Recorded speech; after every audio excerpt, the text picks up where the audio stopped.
Good governance यानी सुशासन के क्षेत्र में किए गए नवान्वेषण, नई पहल और जम्मू कश्मीर में इनोवेटिव सर्विस सिस्टम को रिप्लिकेट करने एवं कैपेसिटी बिल्डिंग के इस 2 दिवसीय विचार मंथन के लिए मैं श्री जितेंद्र सिंह जी को, केंद्रीय प्रशासनिक सुधार लोक शिकायत विभाग को और जम्मू कश्मीर प्रशासन के मुख्य सचिव और इस पूरे कार्य योजना से जुड़े हुए अपने सभी सहयोगियों को हृदय से बधाई देता हूँ।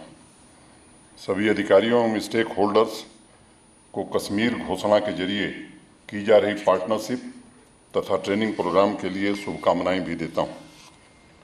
मुझे लगता है कि अगर हम गुड गवर्नेंस शब्द को खोजने की शुरुआत करेंगे तो पहली बार 1992 में इसका जिक्र हुआ वर्ल्ड बैंक की रिपोर्ट में, और उसके जो 8 मुख्य सिद्धांत उस समय तय हुए, जन भागीदारी पहला था, आम सहमति दूसरी थी, जवाबदेही तीसरी थी, पारदर्शिता, उत्तरदायी प्रभावी, कुशल न्याय संगत और समावेशी शासन प्रक्रिया, ये पैरामीटर उन्होंने तय किए। सरकारी संस्थाएं, योजना, विभिन्न कार्यक्रम, समाज कल्याण की गतिविधियां, यह सभी प्रयास प्रभावशाली तरीके से अपनी भूमिका तभी निभा सकते हैं जब कतार में खड़े आखिरी व्यक्ति तक उसकी ज़रूरत के मुताबिक लाभ पहुंचे और आवाम यह भी देख सके कि जिन कार्यों के लिए रुपया दिया जा रहा है वह रुपया उन्हीं कार्यों पर खर्च हो रहा है या नहीं हो रहा है, जिसका जिक्र अभी हमारे चीफ सेक्रेटरी अरुण मेहता जी ने किया। और आज मैं अपने चीफ सेक्रेटरी को बधाई देना चाहता हूँ। जम्मू कश्मीर में पारदर्शी उत्तरदायित्व का शासन लागू करने के पीछे मेहता साहब और उनकी टीम, उनके साथी निश्चित रूप से बधाई के पात्र हैं। इन्होंने बड़ी मेहनत करके एक बिगड़ी हुई व्यवस्था को पटरी पर लाने का काम किया। आज हम गर्व से कह सकते हैं कि जम्मू कश्मीर के किसी भी पंचायत में बैठा हुआ व्यक्ति देख सकता है कि उसके गांव में जनप्रतिनिधियों की भागीदारी से बनाए गए प्लान या सरकारी तौर पर किए जा रहे काम में कितने पैसे आए हैं और किस काम पर खर्च हुए हैं। सब कुछ जेके बीम्स एम्पावर योजना के तहत पब्लिक डोमेन में डाला जा रहा है ताकि हम जवाबदेह सुशासन लोगों तक पहुंचा सकें। और मैं मानता हूं कि इस तरह की ट्रांसपेरेंसी लाने वाला जम्मू कश्मीर देश के अग्रणी राज्यों में गिना जाएगा, क्योंकि थोड़ी बहुत जानकारी मुझे भी रहती है। मित्रों, ट्रांसपेरेंसी बड़ा गूढ़ शब्द है। इतिहासकार कहेंगे कि साहब यह तो 15वीं शताब्दी में अंग्रेजी भाषा में आया, लेकिन मुझे लगता है कि गुड गवर्नेंस के लिए अगर ऐतिहासिक तथ्यों की ओर हम जाएंगे तो चाणक्य ने अर्थशास्त्र में इसका जिक्र 4वीं शताब्दी ईसा पूर्व ही किया था और कहा था कि राजा की जनता के प्रति जिम्मेदारियों को समझाते हुए चाणक्य ने लिखा कि स्वयं जाकर उनकी ज़रूरतों के बारे में जानना, उसके लिए कार्य योजना बनाना तथा उसकी खुद निगरानी करना, यही सुशासन है। चाणक्य से पहले जन कल्याण की ही संस्कृति पर महर्षि व्यास ने जो लिखा है, राजा प्रजानाम हृदयम शरीरः, माने प्रजा राजा का शरीर है और राजा उसके शरीर में हृदय के समान विद्यमान है। तो ये हमारी नीति, हमारी मूल भावना रही है कि समाज के हर तबके की धड़कनों को सुनना और उसके लिए दिन रात निस्वार्थ भाव से जिम्मेदारी के साथ काम करना। वह ज़मीन पर कितना उतरता है, इस पर बड़े विचार मंथन होते हैं, लेकिन गुड गवर्नेंस के लिए यह सुनिश्चित करना होगा कि आपके प्रयासों में कोई कमी न रहे। और इसलिए मैं 2 पंक्तियां कहना चाहूँगा कि नहीं निगाह में मंजिल तो जुस्तजू ही सही, नहीं विशाल मयस्सर तो आरजू ही सही। मित्रों, लोगों के जीवन में बदलाव लाने की आरजू जरूरी है। In fact, frankly speaking, I too was personally given the option of getting connected virtually from Delhi. But then I said that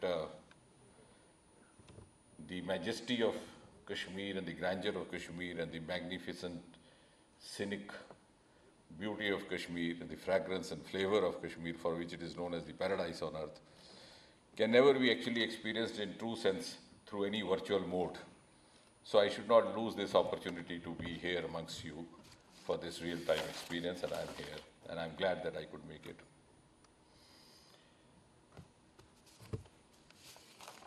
Incidentally, this conference is being held just 1 week after we had a very successful all-party meet chaired by Honorable Prime Minister, and the Honorable Lieutenant Governor was also part of it.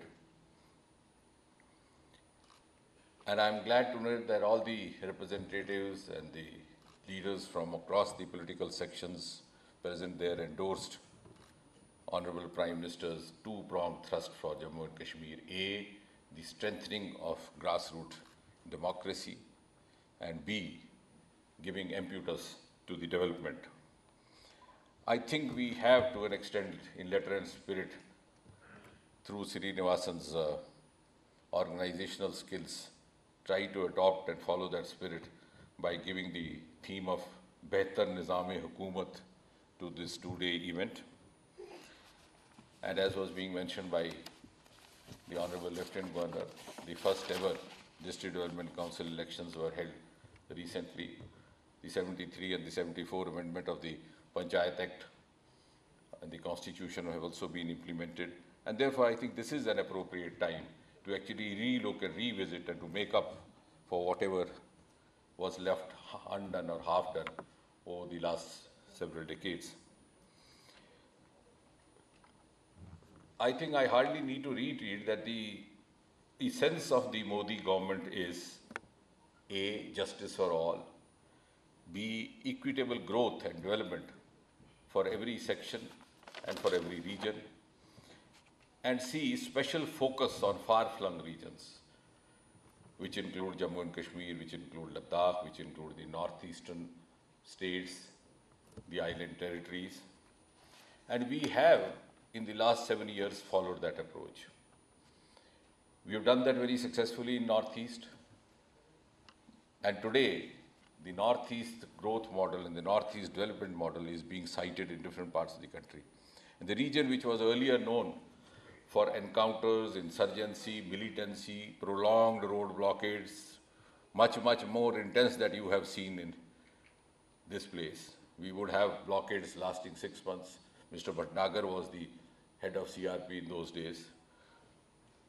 And only those who have seen those times can draw the comparison. Today, Northeast makes news for the biggest, the longest bridge in the country,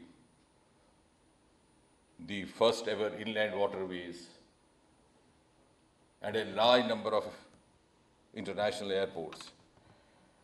And when the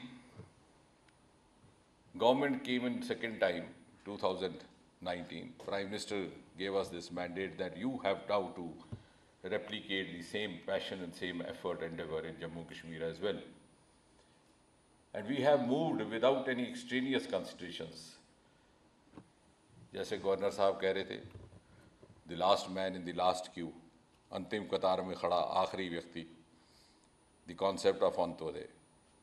Reach out to one who requires it and place what is required where. And I think one of the finest examples, which is not often quoted, is we experimented in Northeast. We have a state called Mizoram, many of you would have heard. It's hardly a population of 9 or 10 lakh, just 1 million or even less than that. And there is only one member of Lok Sabha elected from there. Very hardly any electoral stakes. The government there also is also not of the same party as at the center. But the Indian subcontinent's first ever citrus fruit park with Israeli collaboration was set up at a place called Lingui in Mizoram, because we thought that was the right place with the right resources where we could do that. And we sent out a huge message. I'm sure in the days to come, we could also have specialized strawberry parks, specialized apple parks, because gone are the days now we are into an era of specialization. But we started off from there. So what I'm trying to say is that rising above all the considerations, extraneous, non-extraneous, political, non-political, Prime Minister Modi has tried to introduce a new work culture, a new political culture based on objectivity, based on professionalism, and we are trying to carry it forward as far as possible.